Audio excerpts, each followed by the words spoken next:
Welcome to the Slop Farm. Enjoy the video. In this video, I will show you how to replace your Chevy Equinox key fob battery. First, locate the small button on the side of your key fob. Press this button to release the emergency key. Once the key is out, you will see a small slot. Carefully insert a small flathead screwdriver into this slot and gently twist to separate the two halves of the fob casing. Take your time to avoid damaging the plastic. Now that your key fob is open, you will see the old battery inside. Most Chevy Equinox key fobs use a CR2032 coin cell battery. Take note of which side is facing up, usually the positive side.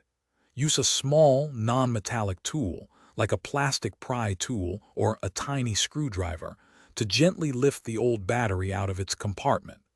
Be careful not to damage the internal components. It is time to install your new battery. Make sure you have a fresh CR2032 battery.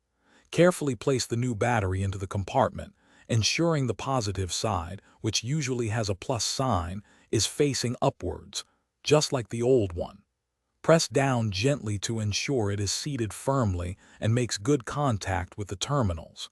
This step is crucial for proper function. With the new battery in place, it is time to reassemble your key fob. Carefully align the two halves of the casing. Press them together firmly until you hear and feel them snap securely into place. Reinsert the emergency key into its slot.